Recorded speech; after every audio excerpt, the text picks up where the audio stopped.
Last year, a watch came out from Casio, and of all of the releases of 2023, this is the one that caught my eye the most. I didn't pull the trigger on it right away, but while we were on vacation, my wife and I visited a good friend of mine, Adrian, another watch guy, and he had just picked up the watch. As soon as I saw it, I knew I had to have it, and thankfully, I found it underneath the Christmas tree this year, thanks to my daughter.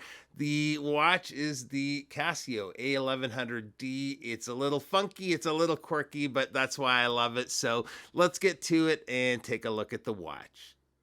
Now, when I first got hands on with this last year with Adrian, the one thing that surprised me was the heft.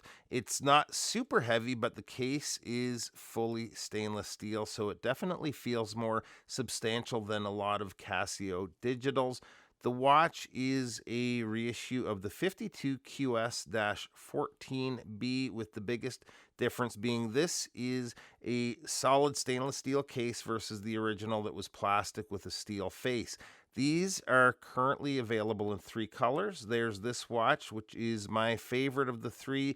There's a pretty blingy gold version that looks really cool. And the third is a black stealthy version with a green display, which is really tempting too. Kind of a Matrix vibe with that one. So one thing I love about these watches is the forward-facing buttons and how they have the functions of each engraved, has a retro and at the same time a futuristic look. It's not the most ergonomic watch out there and the buttons are quite small, but it's still usable. It's nice having it totally smooth on the sides too, so there's nothing rubbing against your wrist. It's very comfortable because of that, but there is one thing that does affect the comfort of the watch occasionally, and I'll get to that here in just a minute. The module is a fairly basic one. It's the module 3503, and I'll just cycle through the functions here. So first up, we have the alarm. Next is the stopwatch, and I'll come back to that. In this mode, you can set your time and date, and then back to regular timekeeping mode. To start the stopwatch, you just press the bottom right button, same button to stop, and then the upper left to reset. Once we're back in timekeeping mode, if you hold the bottom right button, you can get the date. You can see here we are January 11th on a Thursday.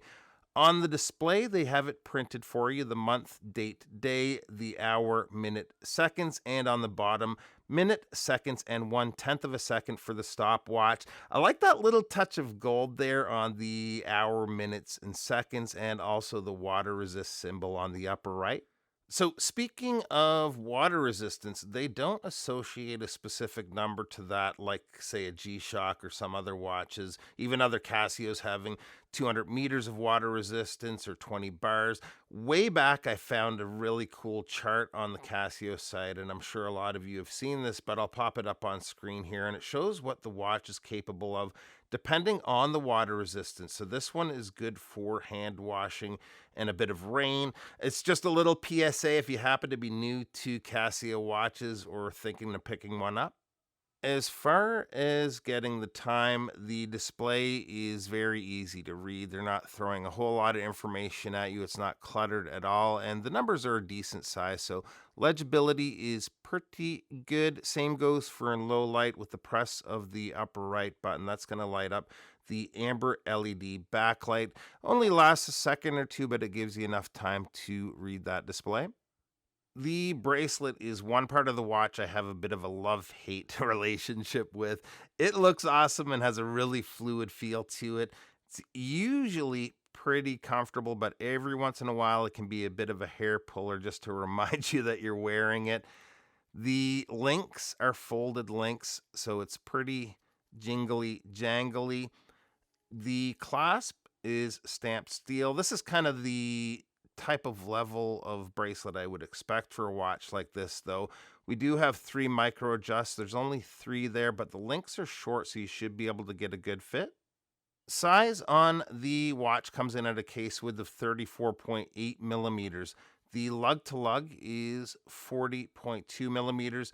Lug opening is 20 millimeters, and the thickness is 8.8 millimeters, so very thin. The crystal on the watch is a mineral crystal. And here it is on my 7.25-inch wrist. And aside from the bracelet getting your wrist sometimes, I think this is super cool.